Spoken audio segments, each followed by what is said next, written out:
At 10 a.m. Pacific, I'm giving you all the information you need to add 6 figures of bookkeeping and advisory revenue to your business.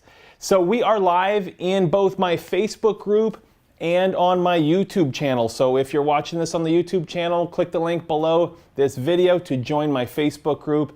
And if you're in the Facebook group, click the link to join and subscribe to my YouTube channel, because I'm releasing content on both platforms as well. And if you're on Facebook, be sure to click the link in the description to give access to my streaming software so we can interact. Okay, so I'll be taking questions throughout the live stream today, so feel free to type those in and I will get to those. Okay, so again, we're talking about, as you can see from the title, we're talking about niches. Are the riches really in the niches, as they say? And we're going to go over that. It's a question I get all the time. So let's put this to bed, shall we?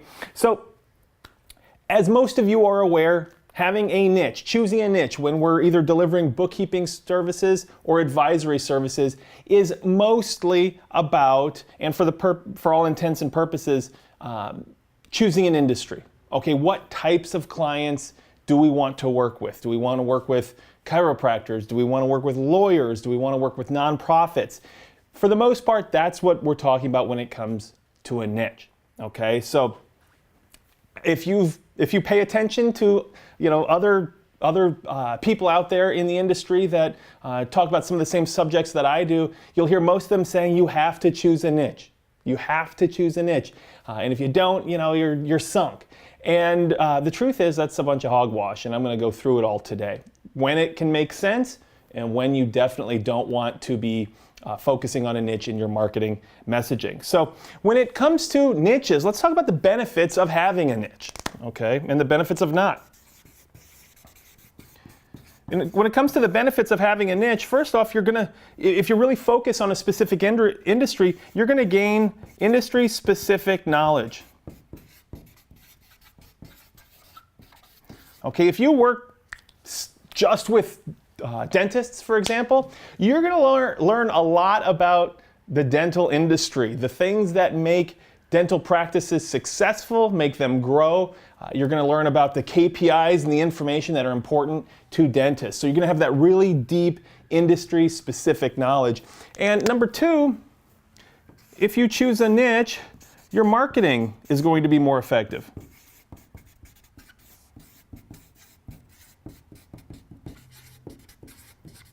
Okay, so your marketing is going to be a lot more effective. And we're going to get into this in greater detail, but if you are a dentist and somebody approaches you and they say, hey, I help dental practices grow by optimizing their bookkeeping, providing those advisory services that they need so that they have a real partner to grow their business, that's going to really resonate, okay, a lot louder and more clearly than someone who says, hey, I'm a bookkeeper, and I'm an advisor and I work with all kinds of small businesses. So your marketing can be more effective. But it's not all good, okay? It's not all good when it comes to niches, because we're going to talk here in a minute about the different types of marketing strategies and why having a niche can actually hold you back, okay? Hold you back because in certain marketing strategies, we can't control who sees our marketing messaging. Okay, so that being said, and I'll just remind anybody who just jumped on the live stream, feel free as we go through things to type comments and questions, and I'll be answering those as we go. Okay, a final note on the benefits here is that when you've got that industry specific knowledge and your marketing is more effective, that just translates into typically better clients and higher paying clients. But do we always want to choose a niche? Well, let's answer that question now. When it comes to marketing, let's back up and look at what our goals are for marketing. When it comes to marketing, we have to remember that there are really 2 types of strategies generally. We've got inbound and we've got outbound. Okay, when it comes to marketing and getting our messaging out there, prospecting for clients, we've got inbound marketing strategies and outbound. What do I mean by that? Well, inbound marketing strategies are those marketing strategies where prospects find you. Okay, prospects find you. So think in terms of the QuickBooks Pro Advisor profile. Okay, think in terms of Google My Business. Think in terms of even your website, really. Okay, those are all profiles and things that you have out there where people find you. Okay, you have no control over whether or not those people are dentists or chiropractors or lawyers or anything. Okay? Outbound, however, is where you are actively reaching out to prospects. Okay? So think things like Facebook ads. You know, you're actively putting your message in front of people. Think LinkedIn. Think Facebook groups, joining Facebook groups and being active in Facebook groups. Those are all places where you're reaching out. Okay? And if you're doing your marketing properly, you should be doing both. Okay? Remember, these inbound strategies, that Google My Business, Pro Advisor, in fact, a lot of people that have done 6 figures in my mentorship program, all they use is Pro Advisor and Google My Business. That's it. You get those 2 things optimized and you're off to the races. Those things represent low-hanging fruit, okay? People who find your Pro Advisor profile or Google My Business, they're looking for a bookkeeper, okay? So they are very hot, they are very prime prospects, okay? And getting those profiles up and optimized is very easy. It's very simple, okay?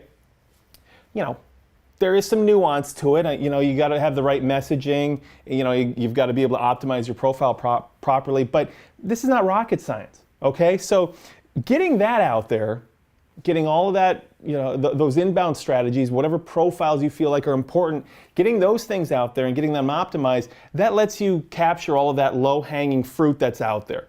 Those really prime, you know, hot prospects, okay? And then those are things that just continue to generate prospects, you know, month after month after month, okay? So get those things up. And then outbound is where you really want to pour gasoline on the fire, okay? And you say, well, great, I've got these things up, I'm doing really, really well, but hey, I'm 40 years old and I have no retirement, like, you know, if you're like me, I need to speed this up a little bit, you know? And so then you start making use of outbound because you have control of those outbound strategies. Okay, so you're able to reach out to as many people as you want to on LinkedIn. You're able to put your ads in front of as many people as you want on Facebook. You can go into groups and take a really active role in generating a higher quantity of prospects. So I like to start people here, and then if you want to, as you want to scale and increase your results in terms of generating prospects, you start moving to inbound. Okay, so you should be doing both. But when doing these things, you need to ask yourself a question, okay? And that question is, do I only want to work with specific clients or not, okay? And that comes down to this concept that I like to call having I'll go down here, a true niche or a perceived niche. Okay, true niche versus a perceived niche. At the end of this video, I'd like you to consider picking one of these. Okay, now what do I mean? True niche is I'm only going to work with one type of client. That's it. I don't care if, you know, I work with real estate professionals only, real estate investors, whatever the case may be. Only work with real estate. I don't care if a chiropractor comes in offering me $5,000 for, you know, for an engagement that, you know, they're overpaying for the engagement. I don't care because I only work with this kind of client. There are a lot of reasons for making that decision. You know, if you are working with one type of client, you're going to develop that specific knowledge, okay? And you'll be able to systematize and kind of create an assembly line for the work that you do for them, okay? It'll be very repeatable. You'll have a lot of the same types of clients. Maybe you just really enjoy that industry. And you're like, hey, that's all I want to work with. That's a true niche. And so a true niche means that if you're going to have a true niche, you're only working with those clients. That means both your inbound and outbound marketing messaging focuses specifically on that niche. That's it. Okay?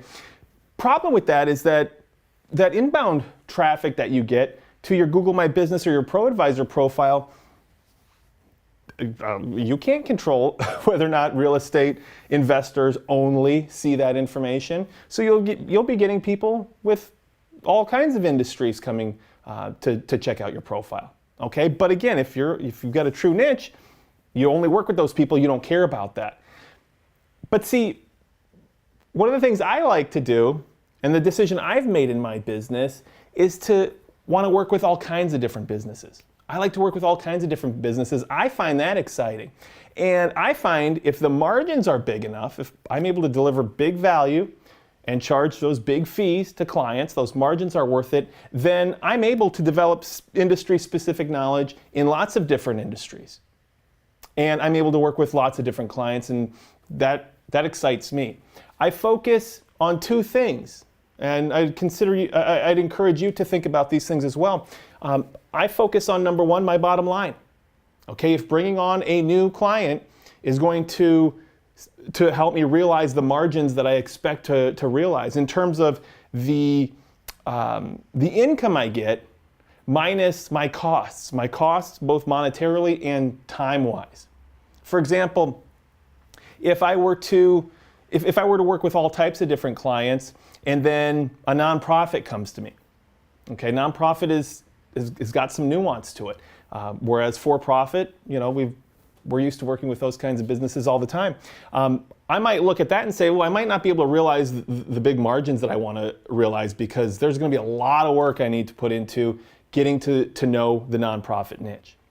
Okay, so, but for the most part, for-profit companies, as long as those margins are there, you can provide that big value and charge those big fees, your margins, well, my margins are the most important thing. And then the second thing that's most important to me is the value that I deliver to my clients. So as long as those two things are in place, I'll work with clients across industries, okay? And that really helps me develop a broad base of knowledge, and I know what to do and how to help lots of different clients, okay? So what I like to do is I say, no, I'm not going to turn away that business, some of those really hot prospects and leads that come in through inbound marketing. I'm going to select what's called a perceived niche, okay? I am going to have a perceived niche. And a perceived niche is where you'll work with all kinds of clients, okay? You'll work with anybody. But your marketing messaging is going to be different, okay? Those inbound strategies, your profiles where people find you, that's going to be wide open. Okay, wide open. I'm not going to make mention of my niche at all. Okay, that's going to be wide open because again, I can't control who finds me there. So if it's a doctor that finds me there, if it's a lawyer, if it's a whatever, a pet shop, whatever it is, I want those people to reach out to me. Okay. Outbound marketing strategies, however, is where this concept of having a perceived niche comes into play. When I reach out to people, if I'm using Facebook ads, and I'm running some Facebook ads now aimed at chiropractors, if we are doing those outbound strategies like Facebook ads, I am going to have it appear that I have a niche, okay? The perception of having a niche, because when I put my messaging in front of chiropractors, I really want that messaging to resonate, okay? And that's going to resonate most clearly when I speak their language. When I say, hey, I'm a chiropractic bookkeeping expert, okay, and I help chiropractic practices grow, that's going to really resonate, okay? So whether that's Facebook ads or connecting with chiropractors on LinkedIn or going into chiropractic Facebook groups and other types of groups, I want to appear as if I am only working with those types of clients, okay? And I'm not saying I only work with these types of clients, but I've got that perceived niche where I say the perception is I only work with a certain type of client. So I'm the chiropractic bookkeeping expert, okay? And I've got that knowledge because I've worked with several chiropractors. And even if you don't have the knowledge, if you've got a strong foundation, bookkeeping, advisory foundation, finding out some of the things that you're able to do for specific industries is pretty easy. Okay, finding out what their specific problems are and the solutions to those problems, it's pretty easy. Things that you can Google even. Okay, so having a perceived niche gives you the best of both worlds. If you've decided that, hey, I'm open to working with all types of clients, have that perceived niche. Okay, have your inbound marketing strategies, keep them wide open. Those outbound marketing strategies, that's where you want to have that perception of having a niche. Okay, let's speak their language.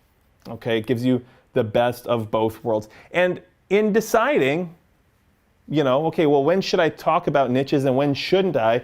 Well, for example, inbound, again, it's your profiles where people find you. Outbound, you're reaching out. There are some marketing strategies that, okay, well, I don't know if I can, really neatly put every marketing strategy in one or the other. There is maybe some crossover, like networking events. Okay, if you're big on networking events, I'm not, but I know some people who do quite well with them. If you're at networking events, is that inbound or is that outbound? Well, I'm kind of actively doing something, but then people are also there and they just are stumbling across me. So do I talk about having a niche or do I not talk about having a niche? Consider your audience. Okay, think about your audience. And this is something that we should be doing no matter what we do, no matter what we do in business or life, really. Consider your audience, okay? And that's going to determine how well your message is received, okay? So, for example, if I'm at a networking event and it's lots of different business owners, I'm probably not going to focus on the fact that I work strictly with real estate investors. Probably not going to do that.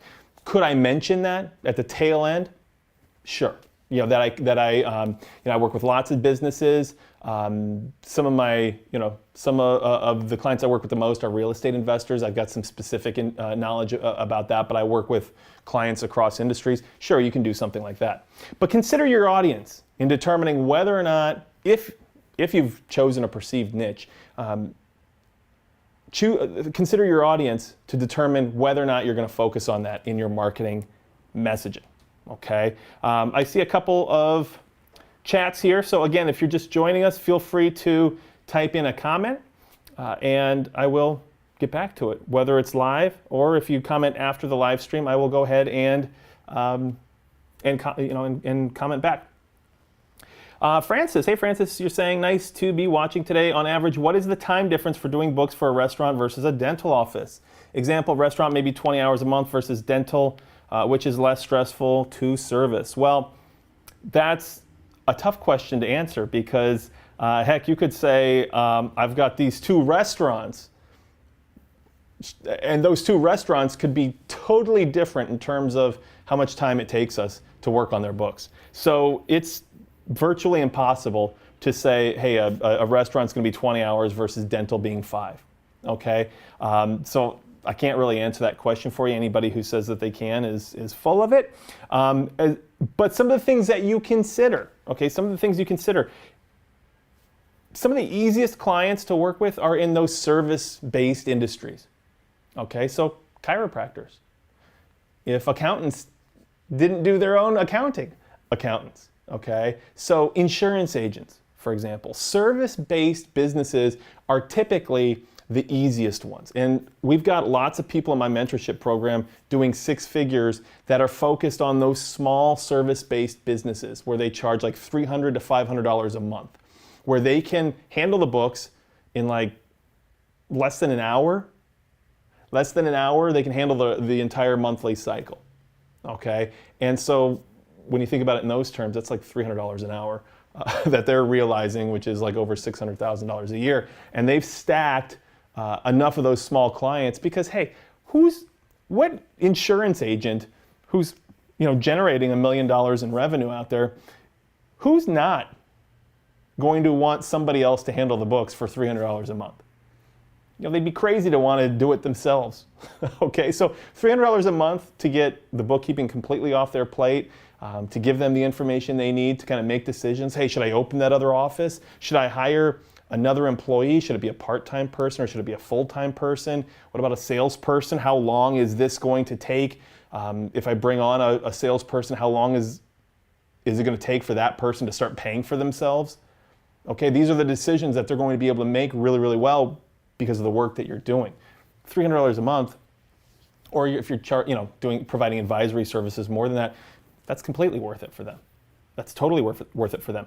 Now, on the other side of the spectrum, you do have some of the more some of the industries that have more moving parts. Restaurants being one of them. Okay, restaurants being one of them. I've got restaurant clients. I've also got those service-based, those small service-based businesses. And when I say small, the revenue is high, but they're small in terms of their business model is pretty simple. Like an insurance agent, they get that check from Allstate once a month. That's just a commission check. That's their income. So we're not doing AR. We're not doing any difficult, e-commerce type transactions where they're selling on a lot of different platforms. So I've got both. But when it comes to restaurants, e-commerce, lot more moving parts there. Okay, because now we're talking about inventory, we're talking about sales tax. In the case of restaurants, we're talking about tipped employees and sometimes tips. It's like there's some tracking that needs to be done there, time tracking, integrating the POS system. When it comes to e-commerce, don't even get me started. Okay, e-commerce can be a great niche, but that's one where you might want to develop a true niche there. It takes you so much time to get up to speed, and then you're kind of managing lots of moving parts there, that it can be a great niche, okay, but lots of moving parts. And I know, like with my restaurant client, I used to have this client that, I was charging some really significant fees to this client, and for whatever reason, they didn't want to scan their bills, which is insane. But it was on my way into the office. And so I'd stop in on Monday and pick up the bills and, maybe chat a little bit with the owner and roll on in. And again, the margins for me were there for it. So I did it. This is a while ago. I don't work with this client anymore. But just going into that restaurant with all the activity, I'm the type of person who that's stressful. Just all these people moving and, people coming in and out and, the wait staff and, just people and just all that activity. It was like give me what I need and let me get out of here. Okay. Cause this is stressful. My wife way back in the day when she was in college was a server, and, she's got that personality, great multitasker, likes a lot of activity and, so she thrives in that environment. But me, I'm like, okay, I don't necessarily want to spend a lot of time here. So, that's not why I'm not working with that client. But, those are some of the things that go into developing a client base that you really enjoy working with. And when you have your lead generation dialed in, like you're generating a lot of leads, that's going to allow you to pick and choose who you work with. So you're going to end up at a point where I'm at, and most of the people in the program who are doing six figures, and even some that aren't doing six figures yet, are at, where they're saying my clients fit in these boxes, or I don't work with them at all. And that's a really cool place to be, where you're in control of who you can work, who you're going to work with and who you don't work with. And it's like the littlest thing. The client does the littlest thing that moves them outside of that box, and you're like, sorry, you gotta go. That's a pretty powerful feeling, because a lot of people, when they're getting started out, they feel like, okay, I've got to take whatever client I can get. I've got to discount my services. I've got to make exceptions. I've got to make myself available at all hours of the day, because I need this revenue. And that's a byproduct of not having your lead generation dialed in. Okay, so I've told this story a little bit before, but it bears repeating that. I got to a point where I was doing about six figures, and I was having trouble growing.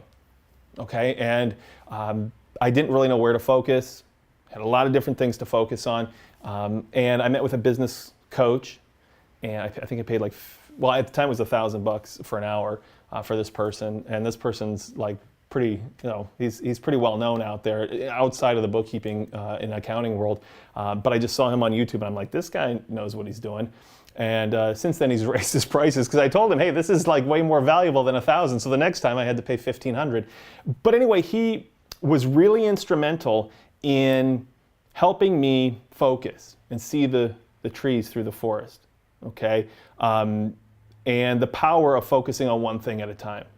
There's a book out there called The One Thing, and it talks about how focusing on just the biggest driver in your business, okay, the thing which, if you complete it or solve it, it will make everything else in your business easier or irrelevant. Okay, so focusing on that one thing. And so we started to determine what that one thing was. And for me, it was like my lead generation. If I were able to get that dialed in, everything else would become easier. I'd have better clients because I'd be able to choose who I worked with. The work would be easier, more fulfilling. I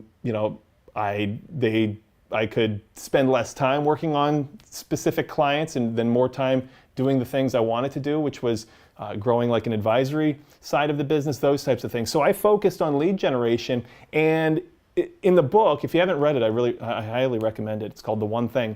And the book says, when you focus on that one thing, you've got to get comfortable with chaos. Okay, if you're going to focus on lead generation and lead generation only, other things in your business are going to crumble around you, okay? And that's what happened for me. I lost a couple of clients because I was so determined to understand how to drive consistent quality leads into my business. I was a man possessed because, for one reason, I was getting started later in life. And I had no retirement, wanted to start a family, all these different things. And so I focused on that and, learning about all of the different types of ways that we can market our business. Spending time doing things like learning Facebook ads, which is, if anybody has exposure to Facebook ads, like, there's a lot to it, okay? There's a lot to it. Landing pages and targeting and all these different things. But it's a skill that, like, if you can crack it, it's worth millions. It's worth millions of dollars over the course of your career. So I did that. But in having such a dogged determination to understand and figure out the lead generation side of my business, other things took a back seat, including the service delivery I was performing. It was just me. So I wasn't spending as much time on client books. I lost several clients, which, at the time, like it felt like a huge loss. But in hindsight, it was the smartest and best thing I ever did, which was to figure out that lead generation. Because now I've got leads. I've got so many leads that, like, I don't even talk to most of them that come in. Like, they go through an application step before they're even able to schedule a call with me, and most of them get denied. And so because of that, I got that problem figured out. I lost a couple clients, but then my lead generation just went off the charts, and that changed everything. And so then I knocked that big domino over, and I was able to focus on the next big thing. Okay, so when you're able to do that, like, everything changes for your business. So that restaurant client, unfortunately, they stepped outside of the box, and so they're no longer here.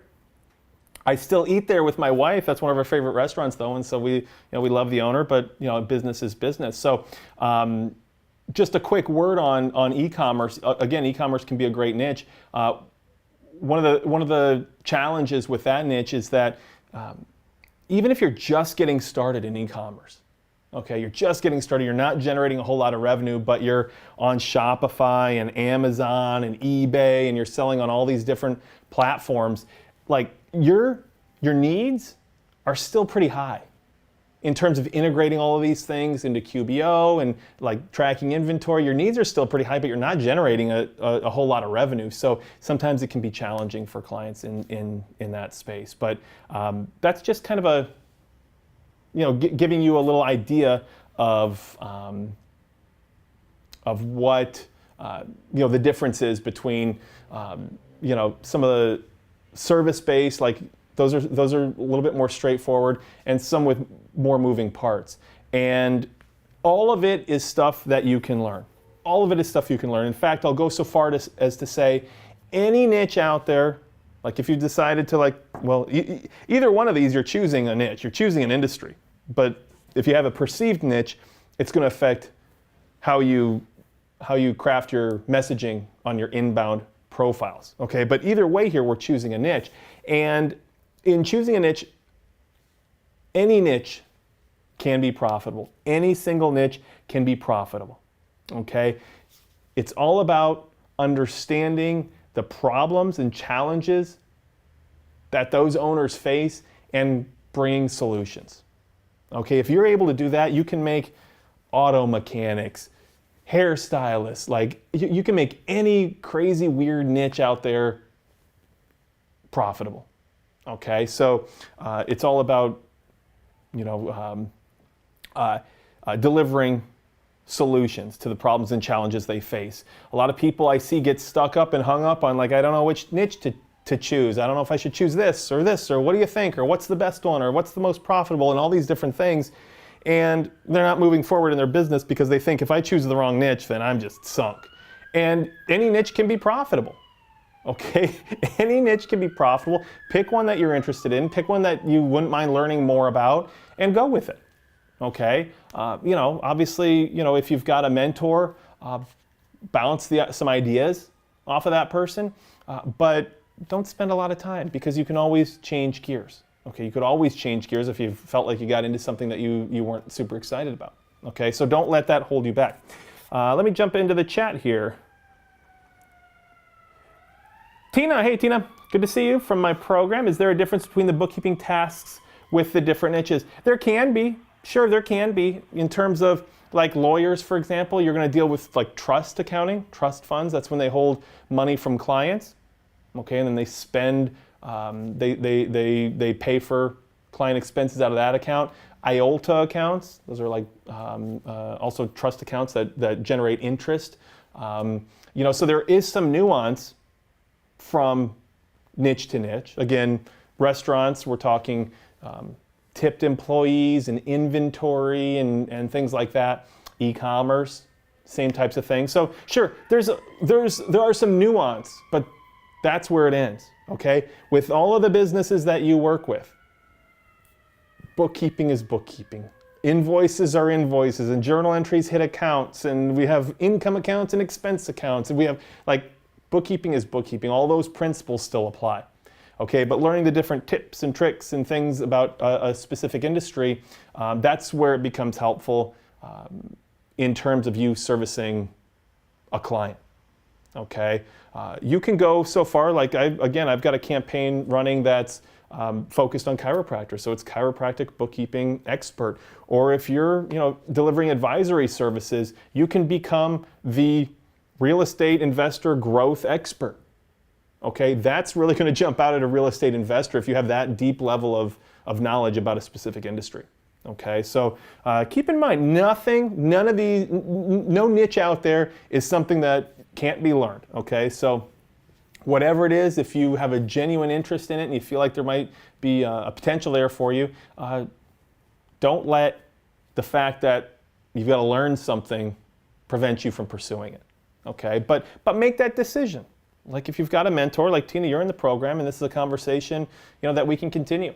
In terms of, hey, I'm thinking about doing these things. What are your thoughts? What are some of the concerns? What are some of the pros and cons? I'm not saying there's no industry out there that might give you problems or that might be kind of a headache. Like I don't work with any clients right now that, I've got some clients that have inventory, but for the most part, I don't do a lot of inventory. I don't have any e-commerce clients. And that's a decision I've made. But that's not to say that I know there are people out there that are big in the industry that focus on e-commerce. That's great. Okay, so my advice for anybody watching and trying to determine what niche is helpful, find somebody and talk to somebody who's been there, a mentor, people who have seen a lot and worked with a lot of different industries. Also, a really great way to learn about a niche, if you're interested in working with chiropractors, Strike up a conversation with a chiropractor. Schedule do yourself a favor, do your back a favor, since we're all kind of bookkeepers, we're all hunched over like this all the time. Do yourself a favor and schedule yourself a chiropractic adjustment and strike up a conversation. Not to get some business, but to ask them generally about like what are some of the things, I'm curious, like I'm a bookkeeper that's thinking about kind of what market I'm going into. I was thinking about working with real estate. I also have an interest in working with chiropractors. What are some of the challenges you have, some of the problems you face? You're not pitching your services, you have a genuine interest in their business. If you have a friend, if you know somebody who knows somebody in that industry, talk to them. Talk to them about the problems they have and the challenges they have. And you'll learn so much. You'll learn a lot. Francis says, to be completely virtual, can you require your clients only use your processes in scanning all receipts, allowing everything to be done the way you set it up for them? What is a typical contract length? I don't do a contract length. Okay, so it's just it's an engagement letter, and it's month to month. So there is no, okay. But in terms of, can you require your clients to follow only your processes? Again, that's going to depend on whether or not you've got your lead generation dialed in. If you got your lead generation dialed in and you're picking and choosing who you work with, yeah. I'm sorry if you want me to swing by your office and pick up some bills. That's not going to happen. Okay, that's just not going to, I'm sorry if you want me to come to the office once in a while. That's not going to happen. I'm sorry if you like to write manual checks, like all your checks are manual, like that's not going to happen. That's not the way we work. Here's the way we work, and here's why it's so beneficial for both of us to work that way. That's what the conversation is. And if they're still, you get some people that are still stuck in the olden days, and like my dad, it was crazy. My dad, direct deposit was a thing, but he liked getting that paper check and going to the bank. And I'm like, Dad, you can get not only do you get the money without having to do any of that stuff, you get it sooner. Like it hits your account like sometimes the night before. But for whatever reason, he still liked to have that check and to go, like this is going to the teller, not even going to the ATM. I don't even know what would happen if, I don't know if he's ever used an ATM. So, but there are some people out there that will, no, I really need it like this. And you're like, well, okay, I've told you how, like the tangible benefits you're going to realize by switching to this process and how easy it is and how I'm going to hold your hand and we're going to walk through it. So you're not going to be scared about new processes, and if they still want to do that, hey, that's fine. But again, you get that lead generation. So it's like, okay, next. Okay. So, cool. I'm going to be on for, maybe another 5 or 10 minutes. So any questions about niches or anything else, really, I'm happy to answer any questions you have. Be sure to type them into the chat or the comments and I'll answer them. So I think that's pretty much everything I wanted to cover in terms of niches. Okay. So quick wrap up. Do you need a niche? No, I got to 6 figures without a niche. I had my Pro Advisor profile up, my Google My Business profile up. Those right there, if you do those properly, you'll generate a lot of leads. If you've got those things up and you're not generating leads, you either may not be doing it properly. Okay, entertain that idea that okay, maybe I don't know everything. Okay, because lots of people are having success with those. Why would it not work for me? Or if you live in like a really small town. Okay, and you're far away from a big city, obviously those like Pro Advisor and Google My Business are going to be based on search volume. People search based on where they're at. Okay, so you'll want to focus on other marketing strategies. Okay, Facebook groups or LinkedIn, things like that allow you to work with everyone, anywhere, anyone, everywhere, and so you don't need them. Okay, so you don't need them, but as you start to scale, as you start to want to say, hey, like let me kind of move from just generating an income to generating wealth, okay, then you do want to start scaling. And that requires, for the most part, some outbound strategies. If you're at 100K and you want to get to 250, you probably want to be leveraging outbound. In fact, you should probably just be jumping straight towards ads at that point. although you could be doing ads a lot sooner. So make this decision, okay? And you can start anywhere. But my suggestion is to have a perceived niche. So I don't have a niche. But in my outbound strategies, the perception is that I do, because I'm going to talk to my target market, my target prospects, as if I only worked with people in their industry. Okay? That is niches. That's about everything you need to know, except for picking the industry, which we've talked about a couple of the industries here. But again, don't let that get you hung up. Find somebody in the industry that you can talk to. Like I said, schedule a chiropractor appointment or whatever it is. Find somebody in the industry that you can talk to, learn about their business, do it online. You can find lots of these things online. The biggest financial struggles for dentists. You can find lots of information online to determine, okay, what are some of the problems they face? What are some of the concerns I should be thinking about when I'm entertaining this niche? Talk to a mentor, talk to somebody who's worked with a lot of different industries, and they'll be able to provide you some of that information. But don't get caught up in, hey, I've got to choose one or else my business is going to sink, and boy, I don't know what to choose, because if I choose the wrong one, my business will sink, because then you'll just get trapped in this inaction. And imperfect action beats perfect inaction every time. So just get started. Okay? So with that said, I'm going to wrap it up. This episode of Booming Bookkeeping Live. Remember, we are here every Tuesday at 10 a.m. to give you all the information you need to add 6 figures of bookkeeping and advisory revenue. We talk about lead generation and pricing your services and handling consultations and offering advisory services, and then leveraging people and processes to pull yourself out of the business, generate more revenue, doing less work. Okay, that's what we do. So again, subscribe to the YouTube channel, join the private Facebook group, because we're releasing new information all of the time. If you are new and just getting your bookkeeping business started, entertain watching my free training. You can find that. The link may be in the description below. It's boomingbookkeeping.com, boomingbookkeeping.com. And if you have an existing bookkeeping business, but you're ready to work with somebody to help you scale it quickly and add 6 figures, I'd be happy to talk to you, okay? And you can find a link to book a call in the description of the YouTube video. So with that being said, I'm going to sign off.